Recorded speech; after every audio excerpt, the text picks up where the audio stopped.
Hello and welcome to the Rabblecast. My name is Eric Hernandez here along with Doug. and you are listening to episode number 633.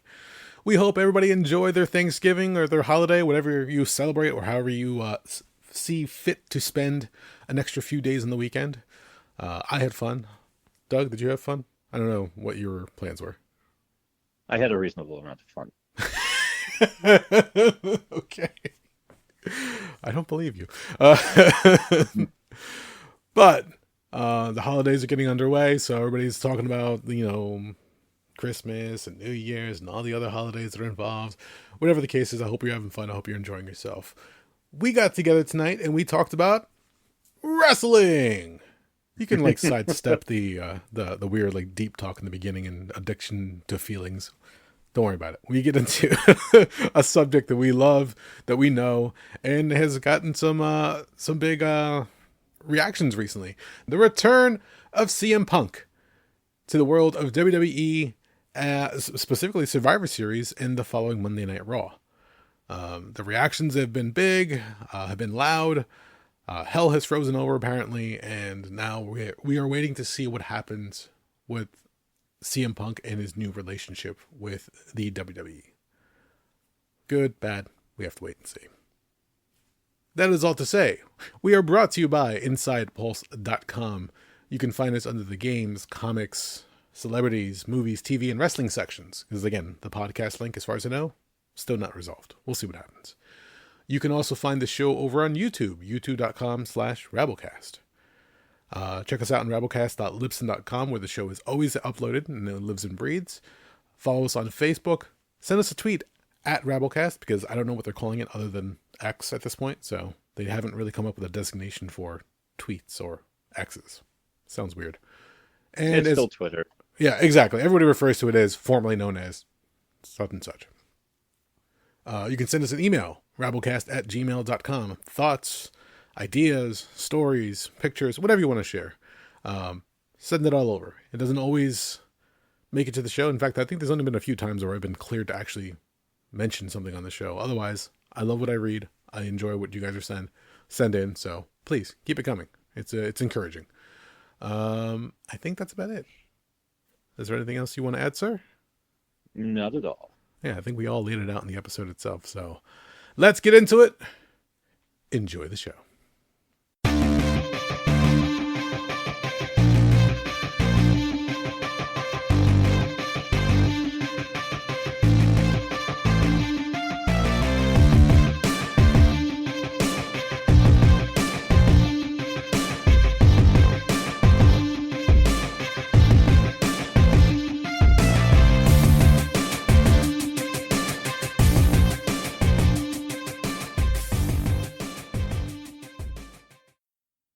Was that 10 seconds? That was 10 seconds, sir. How the hell are you?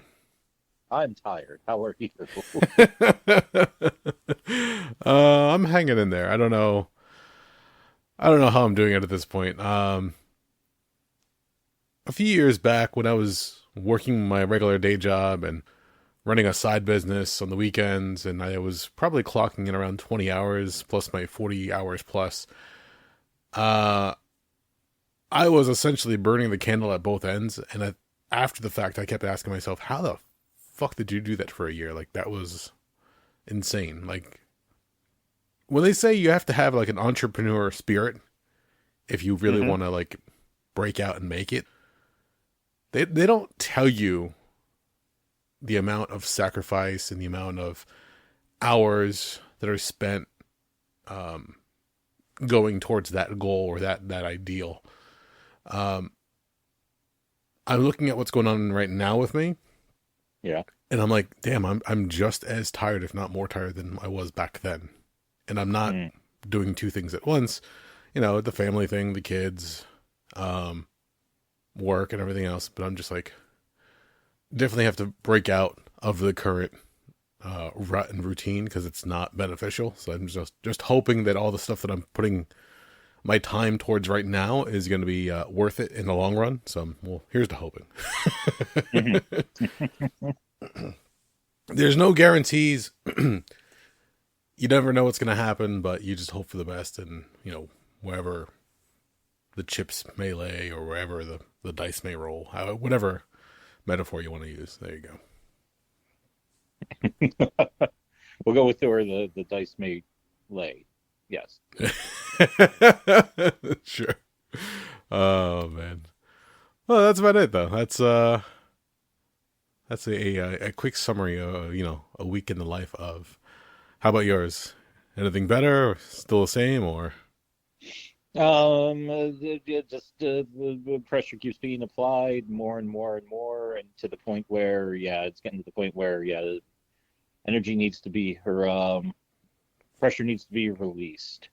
Otherwise, I don't know. here's. Uh, I was gonna text you earlier in the week, but I of course got busy.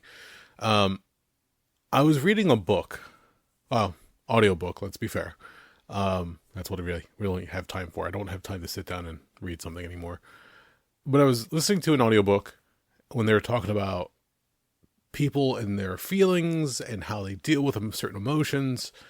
And the one topic that was brought up was how people, for the most part, they'll have certain responses programmed into them as far as anger, frustration, sadness, depression. Like you're talking about like day-to-day life when people go through all their usual crap and then they have certain responses to things that set them off. The narrator, or the author I should say, was positing that we're all addicted to our feelings in a certain respect. And I don't mean like okay. to go down this too far, but essentially it says when you're feeling upset, when you're feeling sad, when you're feeling depressed or emotional, you're essentially you have a pre-programmed response, and people get addicted to those responses. So the hard part is breaking out of those cycles, because people are like, oh, why are you so upset, or what's going on? Why are you so sad? People at certain points, they don't know how to break a cycle, so they get stuck in this rut, repeating it over and over again, and they keep having these emotions over and over again, which then begs the idea that we may be addicted to our emotions, hence why we really don't seek to break out of them sooner than later. Like we Okay. wallow in things for a while, and that just, yeah, it's okay for a little bit. I know we talked about, I think, last week or the week before, how sometimes it's okay to wallow in your emotions, but eventually you have to do something with it. Take that energy, make it work to your advantage, to your benefit. But a lot of people just sit there and like, oh, I'm so upset, or oh, I'll never do this. Oh, I'll never do. You're not willing to change it. You're kind of addicted to that. I'll never, blah blah blah, and you just Hmm. stay in that over and over again. You're like doomed to repeat it until you finally do something about it. So it was food for thought, especially after what we talked about a few weeks back. I was like, wow, that may have some kind of foundation or some basis in truth. I'm not entirely sure, but I have to go through it a little bit more and see what else they say. But it was just one of those weird things. I was like, oh, look, something helpful. Maybe I don't know. Sure, yes, it makes sense. Fuck, I don't know. Well, no, I'm not saying it's true one way or the other. I found it as a very interesting idea that we get so wrapped up in our day-to-day lives that we kind of get addicted to that routine, because we like to know what's coming. We like to know what's going to happen to a certain extent, and because of all the stresses of everyday life, we kind of have that preset. The Hmm. idea is to change how you react to certain situations, change how you react to certain circumstances to your benefit. So if work's pissing you off, like in my case, or maybe in your case, Oh yeah. rather than having, like you said, pressure applied, rather than get there and start seething like this shit, or like, I can't believe this motherfucker, whatever the case is, try to have a different, like, oh, you know what? Sure, weekend's coming up, no problem. Or, hey, don't worry about it. I've got other plans coming up real soon. I'll take it for the time being. And try to, like, rather than seethe, put a smile on your face, even if it makes you look like a psychopath. Mhm. So, like, sure, no problem. You guys don't know. I'm working my way out of here. Stuff like that. Like, try to get yourself on a more positive track. And I'm not trying to say that it's that easy and that everybody can do it. No, it's difficult. We are all inundated in our day to day, it's kind of hard to remove yourself. It's easier to see somebody else battling with their situation. Like, well, why don't you do this? Or why don't you change that? Because you're looking at it from the outside. Mhm. To look from the outside on our own day to day, it's not that easy to remove ourselves from the situation because we're in it all the time. So it's like another way it was put to me years ago. Imagine, imagine you're watching your life on a movie screen. Imagine you're seeing the events play out day to day, or different things that have happened to you in the past, things that you might get you upset or might get you misty-eyed, whatever the case is. But look at that. Look at that as an outside viewer, as a moviegoer, so to speak. And how would you Mhm. react to that as a viewer? How would you like, oh man, when you watch a horror movie, you're like, oh, don't go in that door. Stuff like that. Like, how would you react to your life as a movie? And how would you Mhm. change that narrative so that hopefully you can break free of the nonsense, of the mundane? Um, and I say all of this because if anybody's been listening to the show for the many years that we've been doing it now, I myself have found myself in these ruts over and over again. And I've seen the pattern repeating, and I've seen the nonsense happening again and again. And I always try to find another escape, another situation. Unfortunately, mine are usually temporary because wherever I end up, management usually pisses me off. I have a problem with authority, if you haven't figured that out by now. Um, Anybody tries to talk down to me, anybody tries to belittle me, shit like that just irks me to no end. And I always try to find another way out. I had it for a little bit with a side business. I was hoping that was going to parlay itself into something bigger, but unfortunately, the partner that we had just was not of mutual ideas as us. So they had their thought where they wanted it to go. We had our thought where we wanted it to go. The two never met, and hence why everything eventually just fell apart. Do I want to eventually get there? Yes, but at the same time, Jen and I have been talking, and I mentioned like, oh, I remember a few weeks where I would actually be so out of it. I would just be wiped, and I didn't want to go to the store. I didn't want to open up. I just didn't have it in me at that point, and it was like near the year mark. And Mhm. Jen volunteered, and some of our friends volunteered to go help her out. She would go open up. She would go take care of the shop. I would stay home, either catch up on some sleep, catch up on some house chores, or just literally just veg out because I was Mhm. so at that point burnt at both ends that I just did not know what else to do other than remove myself from the situation. So, would I like to get back to that? Absolutely. Am I am I looking forward to being so out of it again that I just don't want to be around anybody? Time will tell, and we'll have to wait and see. But there's going to have to be a point in time where I make a decision. Do I keep doing what I'm doing? Hence the nine Mhm. to five. It's income. It's steady income. It's guaranteed income. Or do I try once again to venture out? Um, Chances are, wherever the dice or chips may may go, I'm probably going to try again. Just not just yet. The kids are still growing up a little bit. Hopefully, once things are a little bit more settled, we'll see what happens. But just food for thought. Like I said, it's just things that come in my mind late night when I can't sleep and I'm laying in bed going, how do I change this? How do I improve this? I don't know. So for anybody who's joining into the show for the first time around, I apologize. This happens every now and then where I ramble about my life and I don't know what's going on, but I'm trying to figure it out. And Doug tries to either agree or like, throw in his 2 cents, and we're just like, okay. I'm just letting you go, man. I'm just letting you roll and just follow you. You lead, I'll follow you. All right. Well, I'm going to lead us right back into a topic that we know and love, and that is the topic of professional wrestling. Because I don't know if you've watched this past weekend. I actually caught WWE Survivor Series this year. Really? Out of nowhere, I'm at home. I don't remember if Jen had one of the kids and I had the other kid. Something happened where I'm chilling out in the living room. Suddenly, I don't know if it was on social media or if it was a text. Something popped up, and I'm like, oh, Survivor Series. That's right. They do pay-per-views on Saturday now. Yep. So I looked up real quick, and we have the login. I pop it on, and sure enough, it's already started. They're into the first women's War Games match, which I was pleased to see because I remember last year when they did War Games, I missed it. And I was like, oh, they're using Dusty Rhodes' idea. like his creation, his match. So I said, "Share, let me watch this," and I completely forgot about the rules of War Games. Like it's been so long since I've watched one of those matches that Hmm.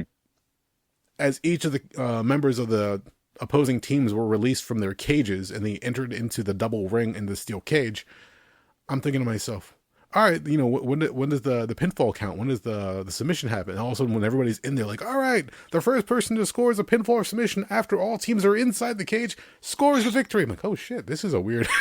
I Well, forgot about this. they've taken some liberties with it because this is Triple H's handiwork. Yes. He brought it back in 2017 in NXT, and they had to make some modifications, of course. They got rid of the top on the steel cage. Unfortunately, that was the old way it used to be, and they got rid of the old days. It was submit or surrender, but then they were like, we're going to do pinfalls as well, which is all fine. Things get modified, things get changed. It's still the spirit of the match. It's basically just designed. The entire point of the match, well, originally Dusty Rhodes came up with it, was he said, okay, we could take everybody who's feuding with whatever member of the Four Horsemen. They become like a makeshift team. They take on the Horsemen, and then we can blow off that angle for whatever. And it was all Dusty Rhodes' idea. Mm-hmm. So it's like, that's how you ended up with Dusty Rhodes on the team with like the Road Warriors and I don't know, whoever the hell was feuding with Arn Anderson at the time, take your pick, because Dusty was always feuding with Ric Flair back in those days. Yeah. But no, I always appreciated it because War Games was always one of my favorite matches because it was, I remember the first time I was a kid when I was watching WCW in like 1991 or so, and they're like, oh yeah, we're going to put two rings side by side, and we're going to put a steel cage over them. I already thought steel cage matches were really cool. And then they're like, oh, and there's also a top on the steel cage. And I was like, what? And then, of course, and because it was the WCW back in those days, they were always fucking bloodbaths. Like, I swear to God, like people were like, you could basically see people getting their blades ready as they were walking down to the ring. It's like, oh yeah, I'm gonna get in there, do three things, and then bleed all over the fucking place. Yeah. And that was half the fun of it too. So I appreciate that their entire idea is like, okay, we're gonna run with it this way. We're gonna bring it back. We're going to use it in NXT. And then, of course, last year in that time period when Vince was gone from August until like January, February, when he kind of forced his way back in, Hunter was like, yeah, we're going to put this on the main roster and do some other stuff like that. And we're going to go with it. And I appreciate the fact that they're still keeping up with it because, of course, the longstanding tradition was if Vince didn't come up with the idea, he hated it. So, yeah, it was one of those things where people, I'm sure a War Games match was pitched back in 1997 for the Hart Foundation, and I'm sure it was pitched in D-Generation X's era, and I'm sure it was pitched over and over again in booking meetings. I'm sure every single time Vince was like, "That's not a WWF idea. That's not happening." Yeah. We had mentioned a couple of weeks ago that when they show archive footage now of WCW wrestlers, if they have a moment when they were in WWE, current or in previous years, they would use their WWE music during the WCW footage. You had mentioned Jericho having his Break the Walls Down theme music as opposed to his, I don't even remember what his old theme music was, but it was a Nirvana ripoff. Was it Nirvana or Pearl Jam? He had the Nirvana ripoff and Raven had the Pearl Jam ripoff. That's right. Okay. All right, sorry. Even Flow DDT. Yes. Okay. Well, that's horrible that I just popped right out off the top of my head. Well, you're correct in everything that you said as far as Dusty and the matches and Vince and Triple H.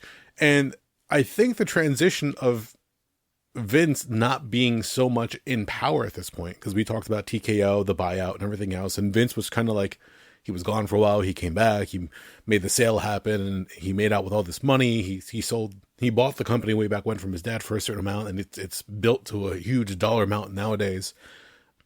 What's interesting now are some of the changes that are happening, and some of the plans and the matches, the booking. Everybody kept saying, "Oh, we wish we could see what Triple H could do," because when he books NXT, along with Regal and whatever other staff was behind the scenes, they were doing a really good job. NXT was like turning heads quite a bit with the up and coming talent. They were letting them do a lot of different things. But part of the problem with NXT and the WWE main roster was 9 times out of 10, when somebody made the transition to the main roster, they didn't have a storyline. They didn't have a direction to go in. And more often than not, those characters, those wrestlers, those performers, however you want to put it, would flounder and then would become a joke and an afterthought. Mm-hmm. What was the one tag team? The Ascension, I think it was.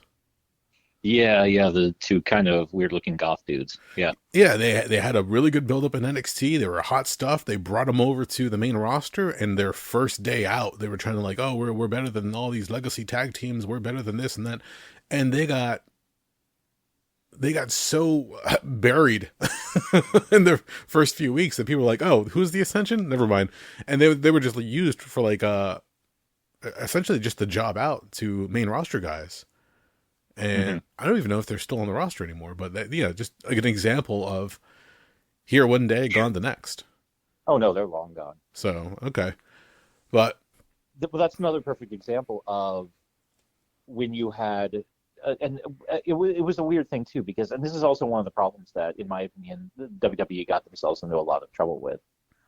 They were constantly doing stuff like that, where it's like, oh, we'll pop the crowds, we'll bring in the legacy acts, we'll bring in the veterans, the people who are either not regular wrestlers or they're part timers, or we're just bringing back once in a while. And then they kind of made everybody on the regular roster look like shit. But then after a while, the guys who were semi-retired are now like, we're completely retired.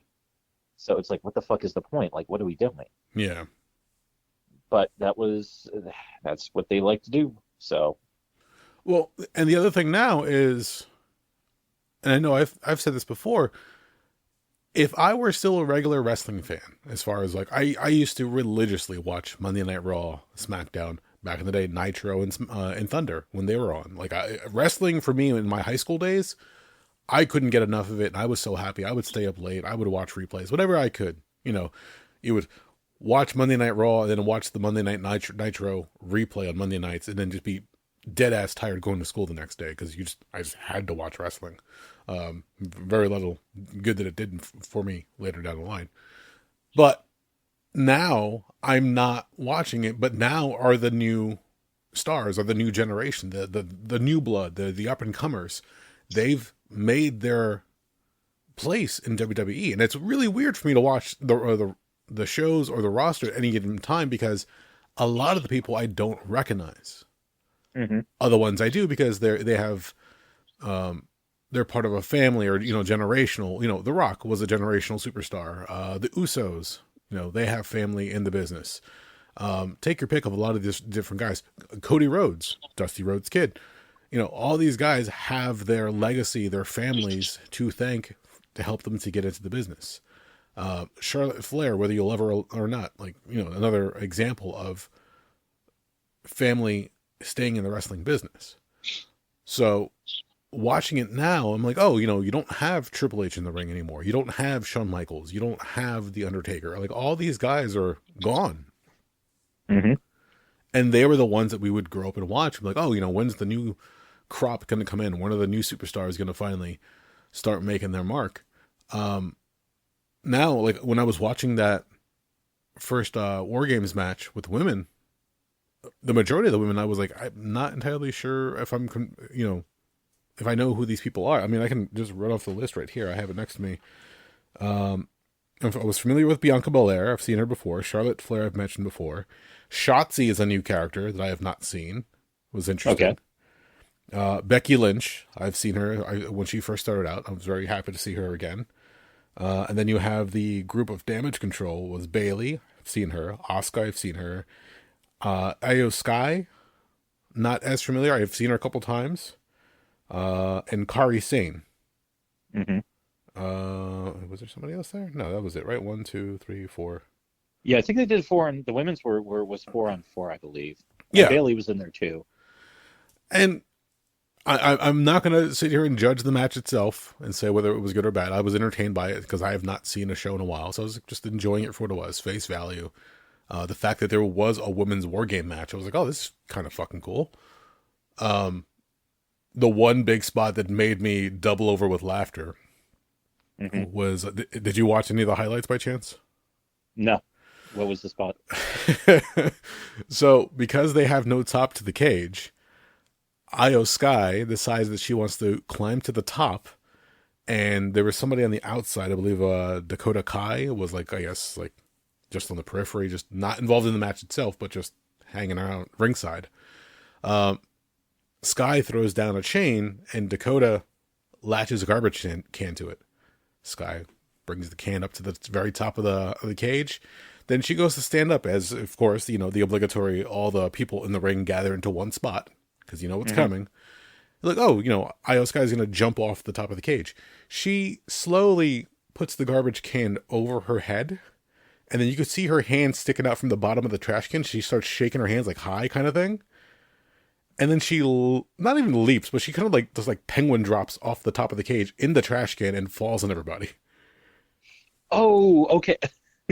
She loves doing that. That's at least the second time she's done that in War Has she? Games. Okay, this is the first time I'd ever seen it, and I died laughing the entire time because I'm like, you're not going to do this. You're not going to do this. Oh my God, you're going to do this. She did that a couple of years ago in one of the NXT War Games. Okay. I can't remember which one, but she did the same thing where she put the garbage can over her head. I want to say it was like 2019 or 2020, maybe. Yeah, she put the garbage can over her head and jumped on everybody because she's a fucking weird one, and I like it. Uh, Unfortunately, I've never been a regular watcher of NXT, even though it was getting a lot of reactions and everything. But this is the first time I saw that stunt pulled off or that spot, and I was dying with laughter. And of course, it ended up, pretty much closing out the match. But I was just like, oh my God, really? For that being the opener, I was like, okay, this is fucking cool. I'm gonna stay here and watch the rest of the show. The rest of the show, again, not trying to be judgmental. I could give her, take it or leave it, I should say. Some good matches, some bad matches. The other ones were Gunther versus The Miz. Yeah. Yeah. Gunther, who's now been reigning, I don't know how many days as the Intercontinental Champion. I'm happy that they're letting these guys run with the titles longer and longer. So it's Mhm. it's kind of cool that was happening. What was the other one? Santo Escobar defeated Dragon Lee. Yes. That was an interesting one. I love the lucha style. I love the Japanese style. So the fact that they let these guys go out there, it was kind of weird watching these singles matches because you still had the two ring setup during the entire show.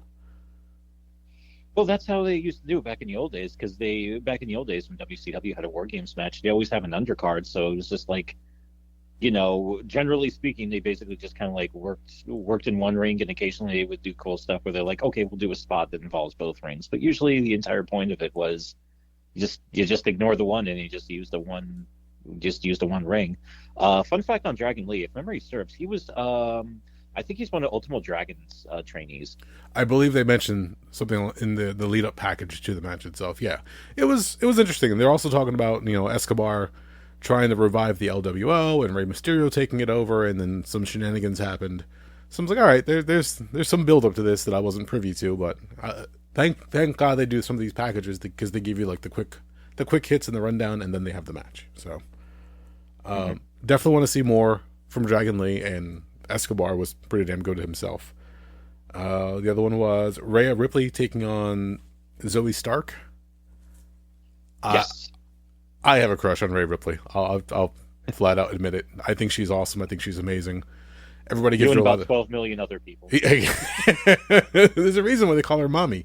Um, Being part of the Judgment Day, teamed up with Dominic Mysterio, the duo of Rhea and Dirty Dom. I think it's hysterical. I love the whole setup and the gimmick. Awesome all around. Rhea gets a lot of flack for being the goth girl now. I mean, she came out like with the blonde hair before and very very generic looking female wrestler when she was in NXT. But when she made the transition over to the like I guess like the dark side, definitely makes her stand out more. Definitely turned a lot of more heads, and she's just doing an absolute amazing job. The match itself, again, take it or leave it, was fun. Not the greatest, but I was enjoying the show at that point, and I was just having fun watching wrestling again. The last match, which kind of blew my mind because you only had 5 matches in total. Granted, you have 2 War Games matches, and that takes a lot of time, a lot of people, a lot of choreographing. But you had Cody Hmm. Rhodes, Seth Rollins, Jey Uso, Sami Zayn, and a returning Randy Orton, who it was kind of up in the air whether he was going to show up, because throughout the entire pay-per-view he was not there, he was not there, he was not there. Then suddenly when he had to be there, he was there.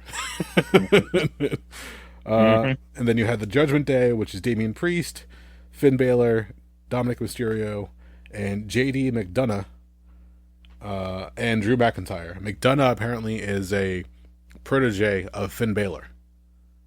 Mm-hmm. So just he was pretty much designated as the guy who was going to take all the big hits.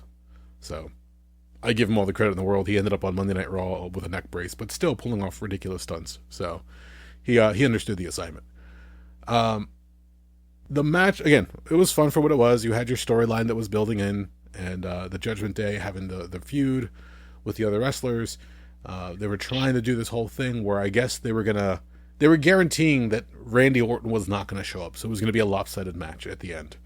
Once all the different members were in the cage and you can now score pinfalls and submissions, they tried cashing in Priest's Money in the Bank briefcase. Rhea comes down. She's got a referee with her. They're trying to do the whole setup. At that point, I can't remember who they had knocked out. But they had set this whole thing up where they were going to cash in and take over, and the Judgment Day was going to reign supreme.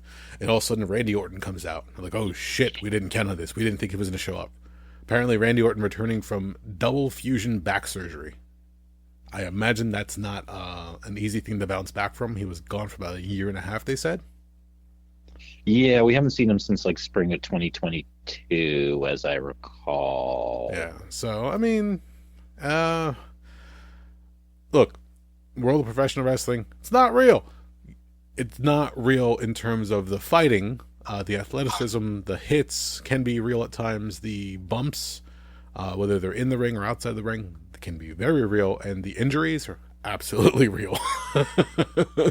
Unless they're trying to work you with something like a fireball to the face, or when somebody's wearing a steel plate mask over their face after a boat accident. Different story. Mm-hmm. Neck surgery, back surgery, torn quads, ACL, all that stuff. I mean, it's very, very possible. These guys have to try to move quite a bit in the ring, and after a while, I would imagine Randy Orton, especially being a veteran at this point. I still remember when he was the Legend Killer, but now he's one of the old guys. So the fact that he's coming back, I'm like, all right, this is kind of fun. Another fun side fact: earlier when they were doing the vignettes in the backstage area, apparently R-Truth is now back with the WWE, so he had a small return in the backstage with a cameo. You had Randy Orton returning to a huge response, and they pulled it off. It was fun to see everything happen. It was fun to see the match the way it played out. But I say all this to get to the ending, and that's Mm-hmm. I think you've probably heard of what happened at the end, right? Oh yeah, definitely. Okay, so for anybody who has not watched Survivor Series, and it's kind of hard to avoid it, especially if you're a wrestling fan, once everything was said and done and the teams were celebrating and everything was finalized, suddenly Cult of Personality starts playing on the PA, and out comes CM Punk to a huge response. Granted, they're in Chicago. It had been talked about for quite some time that Punk would be returning to the WWE after being let go from AEW after his little spat backstage with Jungle Boy. Mm-hmm. Nobody thought it was going to happen. Punk, since he was gone from the WWE, like what, 10 years now, they were saying? January, his last appearance there was the night after the Royal Rumble in January of 2014. Okay. So, just shy of 10 years, he's done nothing but badmouth the WWE while he was gone. He wasn't very happy with them, the way things ended, the way things were handled, the different matches he was hoping he could, participate in, be part of, the things he was pretty much shut down on. He just had nothing good to say about the company. It doesn't help either that the company, WWE, served him his court papers on the day of his wedding either. Yeah, that's a little questionable. Yeah, no, it might have been a dick move, and it was probably coordinated and very deliberate. We don't know. We just know what was said after the fact. But to know that so long he'd been gone, and for the longest time he's like, I'm not dealing with it anymore. I'm not wrestling. I'm going to focus on other stuff. He left to do MMA. Did his best. People rag on him for getting his ass beat a couple times. you get into an MMA cage and see how you can pull it off, because it's not easy. You've got guys like Bobby Lashley, Batista has done MMA, and Brock Lesnar, who's been the most successful at it. But he went, he trained, he practiced, he thought he could do it, got his ass handed to him a couple times. He did it. I mean, he wanted to change up what he was doing, and he succeeded in that. But he realized that, you know what, maybe I just don't have what it takes to be a competitor in mixed martial arts. Well, here's the problem with it. That was basically that was the equivalent of a celebrity fight. He got pulled in because he had a lot of name value and name recognition to him. Him showing up there would definitely get a lot more additional eyes on the UFC product, and Yes. that's fine if from the standpoint of Dana White. But here's a guy who, you know, what's his face? People forget Bobby Lashley was a very high caliber amateur wrestler, so at least he had that base coming in. Batista had already had like a fight background and was a big time like bodybuilder and power lifter, so at least he had that going for him. Yep. Brock Lesnar is a freak of fucking nature. Yeah. CM Punk was basically a guy in his late 30s who never really formally trained anything. All of a sudden, basically, and I'll give him credit. Like, I'm sure the guy trained his balls off, but at that point, it's like, bud, you haven't been doing this for 5 or 10 years, you know. And then he went out there and he got smoked twice, pretty badly. Yeah. So, I mean, like the first one, we could say it's like okay. The funny thing is, do you remember who beat him in 2016? Was that his first match? That was his first match. Yes, in September of 2016. It was like Mikey something. I can't remember. Close. It was Mickey Gall. Mickey, who thank you. is fighting out of New Brunswick, New Jersey. Yes. Funny little side fact. Friend and guest on the show, Mark Post, knows Mickey and actually trained with him. Oh, get out of town. That's cool. Yeah. Leading up to that match, he was pulling for his boy. He was like, "Oh, Mickey's gonna go out there and show you what he's got and everything else." He was talking him up quite a bit. And if you're listening, how's it going, Mark? But yeah, Hello, Mark. He was very excited for that, and it was like, "Oh, I just feel bad for Punk. Like he's not gonna have what it takes." And look, the results of the match speak for themselves. Like you said, he got trounced twice, unfortunately. He tried, but it just didn't go out the way he was planning. Mm-hmm. So, no, good for Jersey Boy to go out there and make his mark. I don't know if Mickey Gall was the first choice. For some reason, I recall he was going to face off against somebody else, and I think Mickey might have been called up as an alternate, and then that match happened. But that I don't remember, but we're also going back 7+ years there. Yeah, I might have to reach out to Mark and ask him about that one. Or hell, I might even ask him to come back on. But yeah, and you're right. Like you mentioned, all the other guys who switched over and had their attempt, because they had a background, they had foundation in different disciplines, so they could actually make something of it. Put that to their advantage. For CM Punk, he's what was he doing? Jiu-jitsu? He was, I believe, he was training with the Gracies, right? No, he was training with Duke Rufus, Rufus Sport up in Milwaukee, which is I think they initially struck in through kickboxing and then expanded into the complete MMA package. But it's a very well-renowned school. It's produced quite a few champions, as I recall. It's very highly regarded. Okay. It's been a while since I followed that story, so I'm a little fuzzy on the details. But it's not to say that Punk just didn't jump out of the wrestling ring and just decided to jump into the octagon. No, he trained, he did his best, but you have to train a lot longer than just a couple of years to be at that level. It's always talked about how with MMA especially, that back when the UFC first started, just about anybody could step into the ring and you could have a match, because all the different disciplines, they really weren't worried about the weight classes. It was the crazy days, the Wild West of MMA. Yeah, well, that was a very, very different time. Yeah, absolutely. 90s. Now you've got every generation of stars that come through. The bar has been raised, and just about every guy who steps into that octagon now, especially in the UFC, they're world class athletes. Oh yeah. It's ridiculous the different disciplines that they have under their belt. It's amazing, like the conditioning, the training, uh, just the preparation that goes into it. Absolutely insane as to what it used to be back in the day. Like nowadays, they talk about how the calf kick. It's the simplest thing in the world when you watch it, Hmm. but it's become the most dangerous kick in the octagon. Because if somebody kicks you in the back of your calf and they get you square on, they'll give you a dead leg.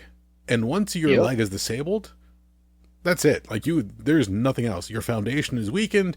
You have no more solid base, and just about anything that happens is up to your opponent's choice at then, because you're just you're vulnerable. And it's simple to think like, oh, a calf kick, you just check it or block it or avoid it. No, it's so quick and so easy.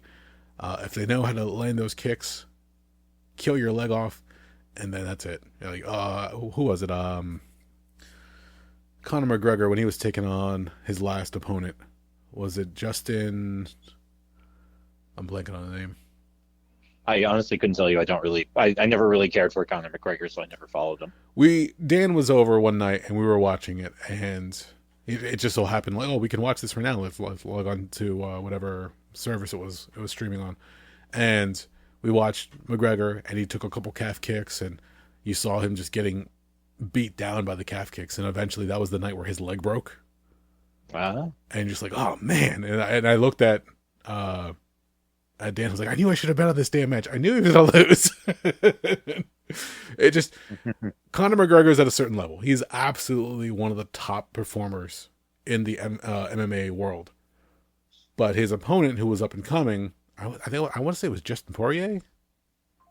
I don't okay. remember off the top of my head, but this guy had been working himself up, and because the calf kick had become so essential when you face off against somebody, he had it down and he was using it to his advantage, and McGregor had no response for it up until after everything was said and done. Like at one point, McGregor goes to launch for an attack, and all of a sudden you see his leg buckle. You're like, "Oh, that's not good." It was one of those ugly breaks that you would see in WWE or WCW back in the day. And you're just like, "Oh man, that sucks. That's just not what you want to see for anybody of that caliber." But it was just a good example of, doesn't matter how well you train, if the other guy has something that they can use to their advantage, and that calf kick was, then that was it for him. But Mm. we're getting away from the Punk thing.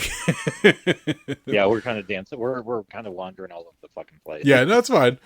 But no, CM Punk tried his hand at leaving the world professional wrestling, wanted to venture out and do a few different things. As far as I know, he's been really good with his money from the world professional wrestling. He's been very, I don't want to say frugal, but he's been having a lot of different plans and projects, whatever the case was.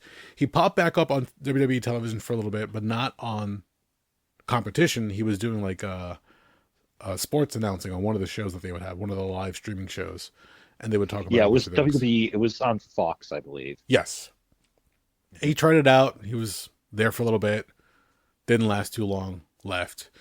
And then the rumblings later on, you find he was going to be going to AEW, and everybody was going crazy because, oh, CM Punk going to AEW. Oh, WWE's dead. Obviously, they're yesterday's news. It's the same thing that happens over and over again. Everybody assumes that just because they sign one talent or superstar, that means they've dealt a killing blow to the competition. Never the case. Competition's great for both brands. Let them keep outdoing one another. I love it because it pushes them to do more and more. Mentioned briefly the whole thing backstage. He had some shenanigans happening with the Young Bucks at one point, and then later on with Jungle Boy. All that is to say that just CM Punk was not gelling well with some of the newer guys or the younger roster, and it led to him being let go. We don't exactly know what happened backstage, and we know the overall the gist of the situation, where Jungle Boy and he were just having a spat, and then there was a bunch of stuff back and forth. You can look it up easily. There's a lot of videos and write-ups on it. But ultimately, AEW and Tony Khan, right? Yeah, he's the guy running AEW. I get mixed up now because now there's a Nick Khan over at WWE in the front office. So No uh, relation. I know, but I for some reason I can't keep the two straight sometimes. Okay. So Tony over at AEW, he and a bunch of other people get together and they make a decision on Punk's future at AEW, and it ultimately came down to we can't have him. He's having a meltdown. He's not gelling well with the locker room even after the resolution to him and the Young Bucks and Omega. The shows were like split for a little while. Where was Collision was one group show, and what was the other show for AEW? Dynamite, I believe. Yes. Okay. So essentially, if you want to talk about in terms of WWE, the Raw and SmackDown shows were now being split as far as which wrestlers would appear on which shows to try to help smooth things over with both groups. Fat lot of good that did because when pay-per-views got together, obviously people just rejoined and it became a big old mess. That's to say, getting past that part, that Punk never had a no compete clause in his AEW contract. Hmm. So when he left, immediately all the rumors started swirling. Oh, he's going to go to WWE. Oh, he's going to show up at this show. Oh, he's going to be here at this place. Oh, he's going to be an entrant in the Royal Rumble. They were going on and on and on. And of course, that's what the wrestling sites love to do. They'll take a little snippet of news and they'll, string it out for weeks on end, hoping to get more clicks and more views, whatever the case was. Finally, when it all got quiet, and this is all in the same time, like TKO was buying WWE, the management changed and everything else, the structure changed. Finally, when it was all said and done, it was quiet. And I was watching the press conference with Triple H after Survivor Series, to which, let me just say, press conferences after WWE pay-per-views right now, I find it hysterical that they hold press conferences now. they have correspondents, quote unquote, from different news outlets, and they're really just people who run different sites for wrestling stories, kind of like us. I guess we could probably get a pass into one of those press rooms if we wanted to, if they come into town. But press conferences after a pay-per-view for wrestling, I just find comical. During that press conference, Triple H was opening up about some of the story that led to Punk's return. And everybody asked, who knew about his return? And he goes, well, truth be told, we kept it very secret. People kept talking about it so much that finally when people stopped talking about it is when it actually started happening. So the hype was there. Everybody was getting all frazzled where he was going to go, what was going to be the result. But finally when that all died down, then it was Triple H and Nick Khan over at WWE that started making the deal. And they kept it very hush-hush to the point where it was like in the weeks following up to the show, Survivor Series, where something was finally hammered out. There was something online that were saying that they had alternative plans for him to return because they were going to do something else. They didn't think him just showing up at Survivor Series was going to be enough, but they pulled the trigger on it. And they asked, what do the people over at TKO think about this? He goes, well, we didn't tell them. So the people, the top brass at TKO who are watching the show were probably just as surprised as the rest of you. So however that turns out, which led to one of the bigger pay-per-view viewings for Survivor Series. I'm not saying that Punk himself was the reason for it, but I'm sure there were rumors about him appearing. So people wanted to see that. So a lot of people tuned in for that. And apparently his, all the different videos and the segments that they posted on social media once again blew up, and people were like, oh my god, it became a trending thing. The CM Punk returns to WWE at Survivor Series. Then there was the picture of Punk and Triple H backstage with the caption from Triple H saying, must be a cold day in hell. Mm-hmm. Because the two of them did not get along. They did not see eye to eye. But apparently he's saying that, about 10 years has passed. And if you're the same person that you were 10 years ago, then there's something not right. But apparently they've both grown. They've both changed. I don't know what changed on CM Punk's part because he's been out of the spotlight for quite some time. But Triple H obviously has changed. He's no longer an active wrestler, has gained more responsibilities as far as management is concerned. He had his own health scare at one point, so things have changed there as well, I'm sure, for perspective. So all these different things, play into it. Just to finally say that WWE, more specifically Vince McMahon, would have nothing else to do with CM Punk. He was deemed toxic. They just could not work with him. So suddenly, like, yeah, you know what? It's what's best for business. Let's bring him in. Let's see what we can do. Let's see where we can put him now, because this could work. If if everything's copacetic, then why not? Let's go for it. And now there's a whole litany of matches that he can be involved in, especially with the newer roster that's coming up. So it's really interesting to see. But that's not pass over the other thing of Survivor Series was the videos that popped up on social media of Seth Rollins freaking out over the appearance of Punk, flipping him off, telling him to go F himself, get the F out of here.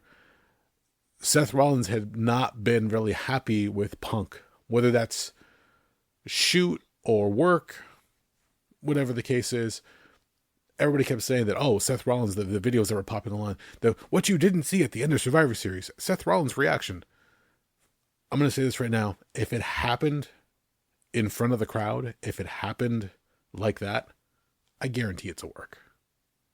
Yeah, that's my thoughts on that one too. That's definitely, especially for Seth Rollins, who he is a company man through and through at this point. Yeah. He's been there 14 years now, I think. 12 years, actually, I should say, 2012 to now. Wow. Yeah. Yeah, that's exactly that's what he's going to do. I'm sure that's what they're setting up. The speculation I've heard off the rip is they're getting ready for, they're possibly going to build to his first feud being CM Punk and Seth Rollins. I think at this point, the entire idea is Seth Rollins is big enough in the company. He can work main event. He can work upper mid card. He can work with anybody. He's so goddamn talented. I think the theory right now is, okay, this is going to be kind of like the first test. If you can work with our company man, because I'm sure when they made this deal, I'm sure there were a lot of discussions of, okay, are you going to behave yourself? So I tend to wonder how much of that is, okay, we're going to put him in there with Rollins, and yeah, if he can behave himself for this, okay, then maybe we'll breathe a little bit easier. At least that's one of the theories I'm thinking. The one theory that was been kicked around in some of the different dirt sheets or some websites, whatever you want to call them, comes down to the possibility of a unification of titles. So he might work with Seth Rollins and, might prevail for better or worse. He'll gain that title, and then they'll set him up for a big match versus Roman Reigns, who's been holding on to the title for some 1,100 plus days at this point, which is absolutely insane. I believe easily beats the reign that Punk had with the title all those years ago. Yeah, Punk only had it for 400 days, I think, or something like that. Yeah, he's way over. I mean, he's been holding it since SummerSlam of 2020. I don't know if you want to refer to him as a pandemic champion, but he, the fact that they let him hold on to the belt for so long at this point, I'm like, wow, that's pretty fucking impressive. They've had him on, this one, I think they're at this point, I think they're getting ready to break Bruno Sammartino's record, which I don't remember how long that is, but it's up there as well. Jesus, really? And I say, when I say that's impressive, let's take a moment and just reflect on the fact that, yes, again, wrestling is scripted, it is choreographed. I say it's impressive as far as a storyline is concerned. It's not like Roman Reigns is out there every night fighting off, attackers to hold on to this belt. Storyline, he's the face of the company. He's the guy that they want to run with. So the fact that they're doing it for this long of a stretch, I'm just like, wow, that's crazy. Okay, here we go. Bruno Sammartino's reign was 2,803 days. Hulk Hogan had a reign that was 1,474 days. Bruno Sammartino's second reign was 1,237 days. And Roman Reigns is at 1,183. Okay, so he's on track to overtake Bruno's second title reign. Yeah, but if he wants to do the first title reign, yeah, they're not even halfway there yet, which is pretty wild. But that was also in the 60s and the 70s.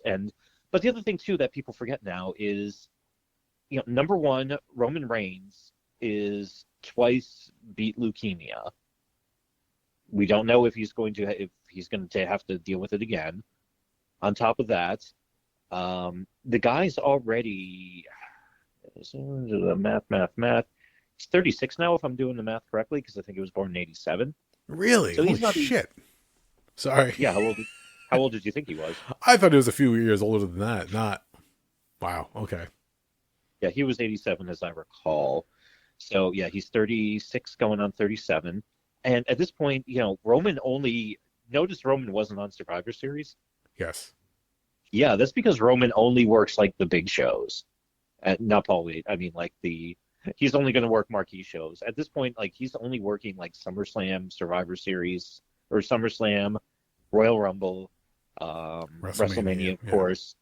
I think he's doing the Saudi shows as well, and a couple others, but he's only working a handful of times per year. And So honestly, it's one of those. Yeah. that's a good thing. Like some of these matches, like we used to complain back in the day, where they would hot shot some of these storylines, and you would see these, matches be built up and just very little satisfying payoff. But holding them off for certain shows and keeping them off certain pay-per-views, that's smart. Because when it comes time for those actual matches to play out, the big event matches, then they carry a little bit more weight, storyline wise. So No, that makes sense. It's also one of those things. Yeah, we don't want to get everyone. We don't want everyone to get sick of you. You don't need to be on every house show. You don't need to be on every. You don't have to have three segments on Raw. And I appreciate that. It is funny because they unified the belts on Roman, and then they introduced another title, and now they're talking about unifying that one in. yeah. So, yeah, at this point, it's like, how many fucking world titles do we have? I think they have 3 and change. they the title scene picture, I just find it amusing just how often they change things up. We're splitting the belts, we're unifying the belts, we're splitting the belts, we're introducing new belts. It's just like, stop. Just hold on to it. At this point, trying to follow the continuity of the belt in of itself just gets frustrating. Mm-hmm. But hey, storylines, whatever they want to do. They want to try to build up as many people as they can, give as many opportunities as they can, and make champions. I mentioned before Gunther running around for so long with the title belt, to which I was watching that match with him against The Miz. I'm like, oh please, if you lose to The Miz, if The Miz takes your title reign down, that'll be sad. Yeah, I was gonna say I kind of liked him better when he was Vulture and he was a fat dude who just beat the hell out of people, as opposed to a skinny dude who beats the hell out of people. But yeah, it was like, yeah, fucking Miz is not winning the title tonight. No, and let's put it this way: Miz, also another guy who's been there for quite some time, another company man at this point, has put the work in. I am not a fan of the Miz, but I will give him all the credit in the world for working his ass off, going out there, just plugging away all the different matches, all the different pay-per-views and shows. It's not easy. Like we've heard the stories of people on the road. Miz has been one of those guys who I think he left for a little bit at one point. Was it like marriage or family stuff? But he's been out there constantly. And the WWE has used him quite a bit. So whether you love him or you hate him, I'll give him credit for putting in all the hard work. On that end, yes. Character and personality type, whatever. Not my cup of tea. So if you're a Miz fan, I apologize. It's your guy, not for me. But I don't know anybody who's a Miz fan. What was I think there was an interview with Rhea Ripley at one point. They're like, "Oh, who's your first crush in wrestling?" And she actually said The Miz. I was like, "Oh, Rhea, you're so young and naive." Well, speaking of young, I mean, keep in mind she's only like 26, I think. Yeah, don't do that. Stop. Maybe? That just hurts. No, like I said, we're talking about the new crop of wrestlers. So yeah, I mean, what's your typical tenure, or I want to say tenure, length of time in wrestling? If you start off in, let's say, your mid-20s, you're probably good to your mid to late 30s, maybe. It depends. The eras have changed, or the era of the way it's done these days, it's changed quite a bit. So, back in the old days, you were done. Well, actually, I think of it this way: back in the old era of the territories, you would work up until your 40s, maybe even your 50s, because back in those days they did less with more, or they did more with less, so to speak, Yes. and or they were a lot more comfortable about how they be bumping and all that. Because if you were working 4 to 6 times a week, you had to be a little bit more careful with stuff. And then during the 80s and 90s, during the Vince, everybody, hey, everybody, here's your complimentary steroids and cocaine. Everything shortened dramatically because people's hearts started exploding. But now that everybody's gotten way more into being healthy and taking care of their stuff, it's gotten to be a lot more of a long term. I mean, AJ Styles is probably getting ready to wrap it up soon. But I mean, God, he had a match, I think, earlier this year, and he's 40, 45, I think. Is he 45? Yeah, he's a year older than me. Same thing with CM Punk. CM Punk's like 45. Samoa Joe's 45. Wow. Yeah, a lot of the first generation Ring of Honor guys are that old. Daniel Bryan's 42 or 43, I believe. So, Yeah. And if you look at a lot of these guys, they'll even say the same thing. They'll say, we're going to keep on working. We're just going to work smarter. I mean, Bryan Danielson, I should say, basically said, I'm going to do the entire Minoru Suzuki route. And it's like, I'll just go out there and not bump. And it's like, oh, there you go, man. He's like, I might headbutt the shit out of you, but I'm not going to bump. I've seen shows where, on the independent scene, where some of the older guys are like, I'm not bumping tonight. And like, what do you mean? Like, I'm not bumping. Like, I'll go out there and work. You're not going to have me bump. And then when you watch the match, you'll be riveted by the way they pull the match off. You're like, wow, that was a good match. And then you go back and like, holy shit, he didn't bump. So it can be done. I've seen it firsthand. So they're absolutely right. Work smarter, not harder, because at that point, the younger guys go out there. They'll do the high risk maneuvers, the high flying, some of the more complicated stuff, some of the more dangerous stuff as far as like jumping off the top rope or off of the apron, or depending on where they get slammed or hit.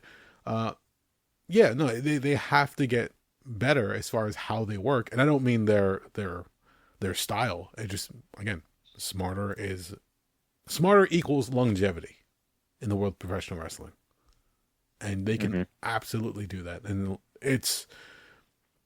I'm reeling a little bit from you mentioning that the first generation of Ring of Honor guys, the fact that they have been around so long, the fact that a lot of them finally hit either AEW or WWE. Yeah, they've been working for quite some time at this point. So for AJ Styles, who I still remember, Ring of Honor, and especially when he was X Division in TNA, pulling off some amazing stuff. The fact that he finally landed in WWE and was able to start doing things there, but then, he pulled back on a lot of the different crazy stunts he would pull just so he could have more longevity. We've talked about the road for WWE. 5 nights out of the week, you're in the ring, you're working. If you're not working, you're traveling to the next city. It's brutal, especially if you don't have the proper time to rest. But even Triple H had mentioned that nowadays, when it comes to CTE and head trauma, and as soon as they see something happen, they'll kill it. Like, they're not gonna put these guys at risk anymore. They'll make sure that they take care of them. They can prolong their careers, give them the proper amount of time to rest and get better, and then get back to what they love doing. So, yeah, definitely a different era as far as that's concerned. So hopefully, maybe you never know. Maybe Punk's got another 3-5 years, maybe, we'll say. We'll see. He's not exactly the most athletic guy in the world off the bat. So, I mean, he's already kind of become somewhat injury prone. He already got hurt twice in AEW. We'll see how long he keeps it together. I mean, shit, I don't know. So long as Rollins doesn't give him another buckle bomb either to the turnbuckle or to the security barrier, I think we should be fine. Because I do believe the buckle bomb has taken out at least 2 of Rollins' opponents. I remember Sting had like a nasty whiplash and messed up his neck on one of them way back in the day. Yeah, Sting got a stinger from that one. Yeah. And I think the other one was Finn Balor on the security barrier that messed him up. Well, that was even, I don't want to say funnier, but that was even more, that was also Seth Rollins, or Finn Balor. That was SummerSlam in 2016, I think. That was his coming out show because that was his first major appearance on the main roster after he moved up from NXT. Yep. And yeah, what happened in the match? Yeah, Seth Rollins partially it was Seth Rollins doing it, and also he did a dum dum as for some reason when he got thrown into it, he hooked his one arm on top of the The barrier. whatchamacallit, yeah, on the barrier. So yeah, pretty gnarly. Again, the injuries are real. Hmm. And that buckle bomb, I don't know if Seth is just throwing it with wild abandon or it's a controlled maneuver, but whatever the case is, there's no good way to take it. Uh, Mm-mm. Sting was a good example. You know, the way his neck like just snapped back was not great, and Sting being an older performer at this point. Another guy at this point who you're going to question as to when he's going to finally give it up. He's over at AEW. He's Uh, wrapping it up in 2024. He's going to have his final match. okay, good. I'm glad he's finally winding it down then. And Baylor, who's much younger and in better shape, take one look at the guy. You can see he's got an impressive physique.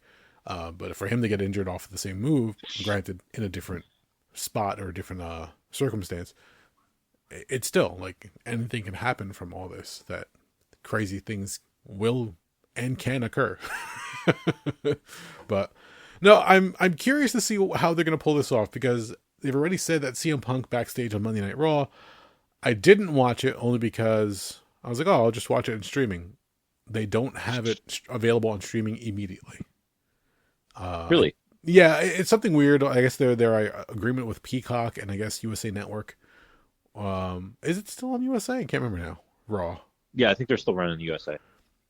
I think the agreement is that the television airing goes first, and then it'll go to streaming either a couple days after the fact, so that way it doesn't pull away from the ratings for USA. I'm sure if I go on Peacock now, I could probably find it. Hmm. But I caught the quick snippet that WWE put up on YouTube, and that was Punk coming out saying he was being very nice to everybody, and everybody backstage has agreed that he's being very humble, very kind, very polite, smiles the entire time, better mood than he was in the past. But the general consensus is, how long is it going to last? Again, we know that Punk is temperamental. He can do different things at different times. If something's not going the way he wants, then he might be a little bit more outspoken. We'll have to wait and see as far as that's concerned. But everybody's happy, saying that, so far so good. But they also know that he kind of has to be this way right now, being that he was let go from AEW because of his backstage demeanor. So Hmm. how that plays out, we'll have to wait and see. But I find very interesting the last line that he said while he was in the ring, cutting his promo. Because again, they played up the whole idea of, oh, look, it's a live show and I've got a live microphone in my hand. Anything can happen. For anybody who wants to talk about the pipe bomb promo that he did way back when, look, the majority of that was okayed and they knew that he was going to go off. Again, it's a work. It's Hmm. if you really want to get, technical, it might have been a work shoot. Like they allowed him to get some stuff off his chest at that point. But they know they're not going to risk it that much for him to go out there with a live microphone on a show, especially if they're going to sign him to a multi-year deal. But the last thing that he said after he played up the return, played up the idea of Seth Rollins, he's saying he's there to, compete again. But the last thing he said, he goes, I'm not here to make friends. I'm here to make money. To which I Hmm. was like, yeah, you are. Holy shit. Because the reactions from the crowd, the reactions from the world of professional wrestling, people are interested. They want to see what can happen. So, as you mentioned before, so long as he doesn't get injured, he could probably have a good couple years and a good run if they don't run him so hard. Yeah. He's well, the thing is, Punk at this point, it's also interesting because this is a one of the biggest movements we've seen. You remember back in the era of the Monday Night Wars when it was not uncommon for people to jump back and forth between company? Yes. That's what I'm looking forward to. That's what I've been waiting for with AEW and WWE. I want to see people jumping back and forth. I'll be the first to say, I don't really give a fuck about Cody Rhodes. He's never really impressed me other than some of his like ridiculous nonsense, like dashing Cody Rhodes or Stardust, or when he was just doing silly things. I kind of had fun with that, but that was about it. Um, Other than that, I never really gave two fucks about the guy, but I was like, oh, cool. He's one of the biggest guys to make the jump over. Cool. I'm all for it. So now with Punk doing it, I want to see more and more people start doing that, where they start jumping back and forth. And yeah, the entire thing with and Punk being, he's one of the biggest names out there in terms of active wrestlers, in my opinion. And honestly, he just needs to be an attraction. He doesn't need a title. He doesn't even need to be anywhere near the title picture unless he's planning on putting over the champion to make them look stronger. For him, all he has to do is just go out there, and he's going to be, trying to think of a good example, not quite like an Andre the Giant, but something of that nature. Like he's the attraction, not the title he would hold. It's kind of like the Undertaker at WrestleMania. Good example. There you go. It doesn't matter what he does. People are just like, wow, there he is. So, I mean, like, and yeah, and that's one of the kind of things where you use a guy like him sparingly. Yeah, and that's another thing as well. You mentioned before, he doesn't have to be in the hunt for a title. He really doesn't. Like, belts are fun. Having a title reign is great. And the whole storyline of the chase, the face chasing the heel, or the heel overcoming the face, whatever the case is, those are fun in your traditional style storylines and matches. But titles really don't mean much. Wins and losses really don't mean much in the world of professional wrestling, which always makes me laugh whenever WrestleMania or one of the big shows comes around. And they're like, oh, they screwed over such and such. They're going to bury him after this. Like, do you understand the world of professional wrestling?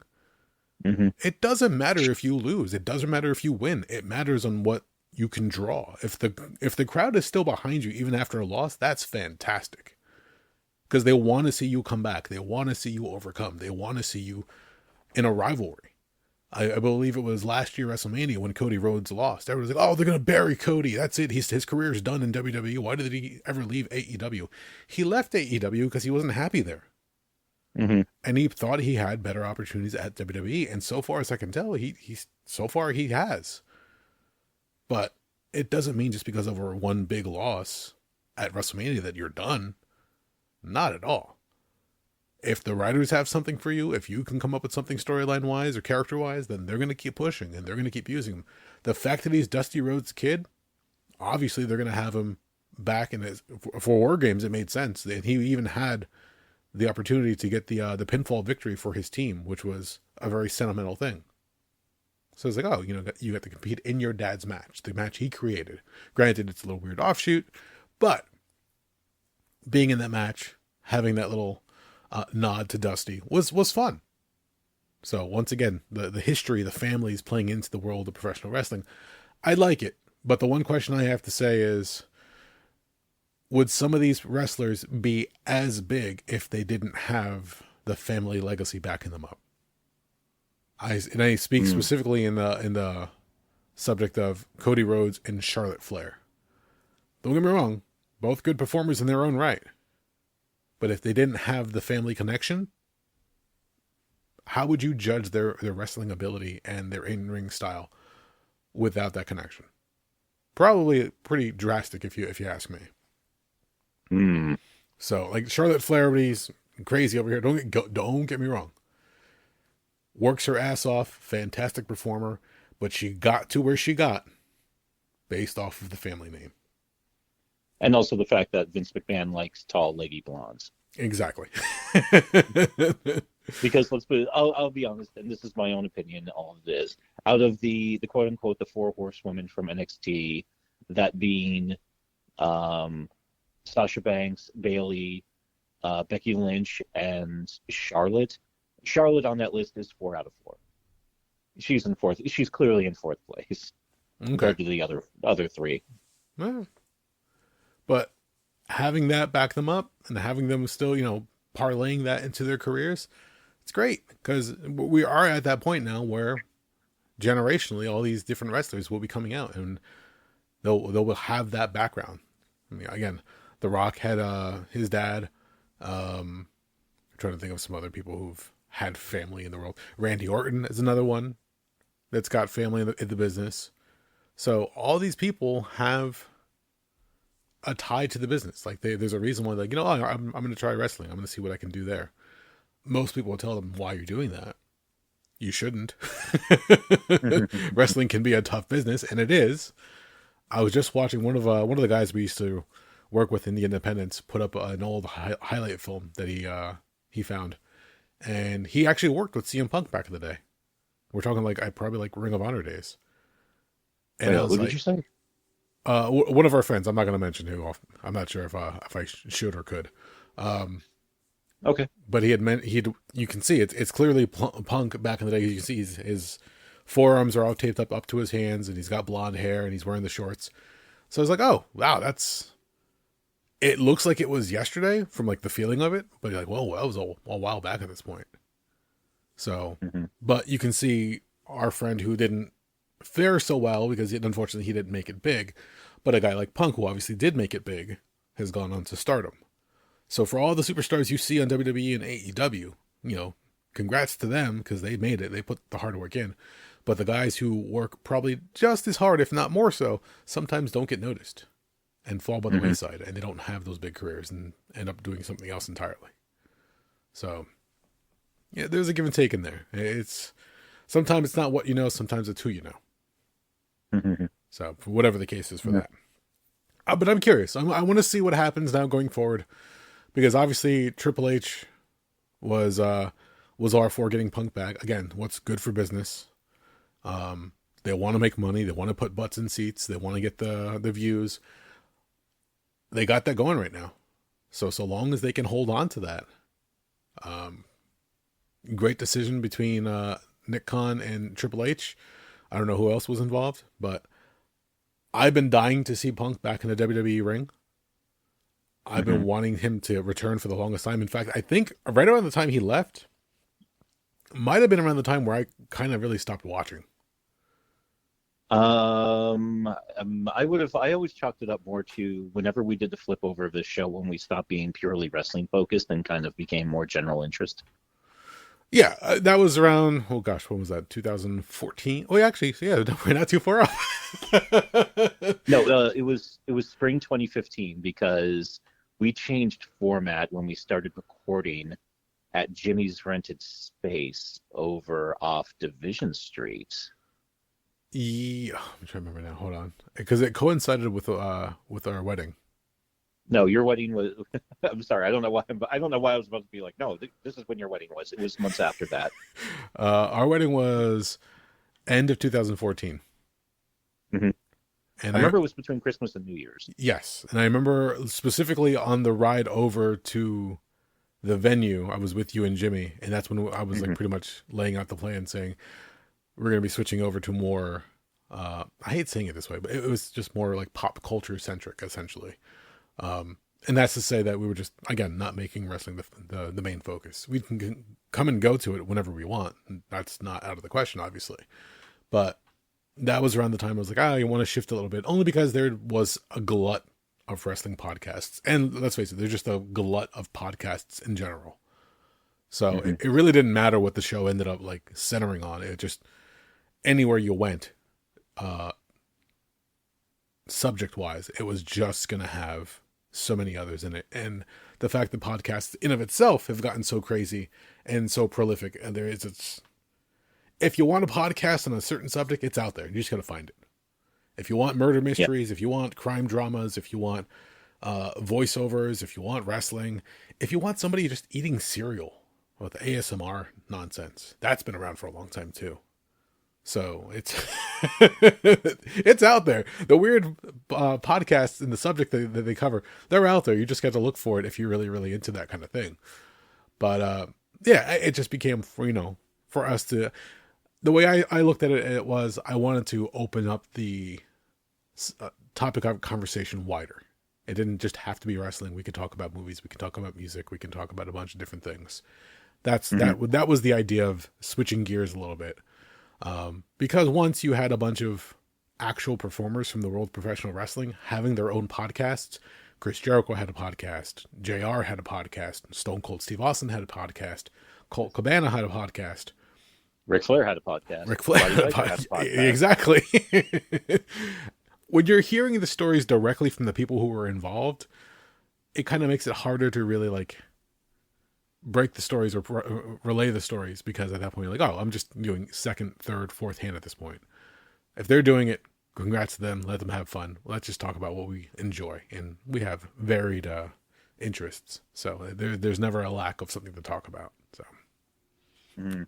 But there you go. I like I said, I want to see what happens. The relationship between CM Punk and WWE, it's going to be interesting. I love that they're playing up the whole Seth Rollins reaction, whatever the case is. It's all work. If you're in denial of it being a work, good, because that means it's still real to you. Damn it. But I think at this point, even though Al Snow has gone on record and saying he doesn't believe in a smart mark, you can't be a mark and be smart at the same time. It just doesn't work. Mhm. I agree to an Well, extent. Al Snow is also a fucking asshole. Well, So Al Snow is on Netflix. yeah, I heard about that. There's a weird. What was it? I think it's just called Wrestler. It's essentially like the Tough Enough show almost with Ohio Valley. Um, I want to say it's Ohio Valley background where Yeah, it's OVW. yeah they're trying to run the show, but people are coming in and telling Al Snow what he can and can't do, what he should change. So there's that manufactured drama, which again, if you're a wrestling fan, it's all work. They're doing it for the drama. I don't want to ruin it for you. I'm going to stop whispering now. So, if you want that, go check it out. I saw the preview, the trailer for it. I'm like, I'm not bothering. I love Al Snow. I was fortunate enough at one of the conventions to have dinner with Al Snow by complete chance. And the fact that he was just trying to get rid of one guy and just kept like ragging on him and making jokes, I was like, oh, he's got a funny personality. Okay, I can see why people can get along with him. But it's all for the views. It's all for the attention. It's the world of professional wrestling. It's, hey, look at me. Mhm. So, but I think we've covered quite a bit. We'll have to wait and see how it all turns out, and maybe we'll revisit this. I don't know, maybe during another big pay per view or another big result or event. I don't know. Whatever the next step is in this journey for WWE and CM Punk. I'm happy to see him back. I might seek out the product again, whether it's on YouTube or through other avenues. But I'm slightly interested again. So we'll see what happens. Do you have Yeah, anything else yeah. to add, sir? No, it's an interesting. It's a very interesting time in wrestling. It's once again, this was one of the things I was kind of wondering in the back of my head when I heard AEW was launching, and after we saw them kind of get established, I said, okay, we can actually have having two different major promotions for wrestlers to work in is nothing but a good thing. Mm-hmm. So, and this is just another iteration of it because hey, look at this. We got some people jumping back and forth. We've got some cool, rivalries between the companies. Some of the people on the internet need to calm the fuck down a little bit, but I'm sure it would have been just as obnoxious as if Twitter existed back in 1990 fucking seven. So it is what the fuck it is. But hey, like I said, it's if nothing else, I think of nothing more than back around that time that some people were talking about making the jump from WWE to AEW. All Kevin Owens, who I don't really care for, he was never my guy. He never really clicked for me. All Kevin Owens had to do was hint at leaving to go work with the Young Bucks, who he was friends with on the Indies. And I'm sure that probably bumped up his WWE contract by a couple $100,000. So good for him. And hey, if wrestlers can make more money, good. And Vince McMahon is kind of less involved now, and Triple H, for all of his sins, is probably better off than Vince. And you know what? Fine. Why the fuck not? Yeah. Bottom line, you said it there before with Kevin Owens especially, and what CM Punk said. Look, they're there to make money, Mm-hmm. and if you're at that level and you're not there to make money, you might want to consider switching up careers. Yeah, at that point, like, what the fuck are you doing? Yeah, Yeah. I will mention briefly again when I was working independently on the indie scene, I was having fun. And people were like, "Oh, are you here to make money?" I'm like, "No, I'm just having a good time. I'm trying to work and gain the experience and do what I can." I was never there to cash in, so to speak. I saw these guys hustling with their merch and everything else. At that level, it didn't really make much sense to me. But when you get to the level of WWE and beyond, like it's just like money, money, money. So CM Punk's line of "I'm not here to make friends. I'm here to make money." Asses in seats, views, streaming, pay per view, merch, whatever the case is. That's the goal. And the fact that, like, as you mentioned before, two companies going at it, competition's great. Not just for the fans, but for the wrestlers. Because they have the opportunity to make more money. So, Hmm. Hats off to them, and see how it all turns out. Um, I think we've hit our mark for the night. How do you feel? Tired. Understandable, sir. Understandable. If you made it this far, thank you for listening. My name is Eric Hernandez, I'm Doug. and we are the Rabblecast.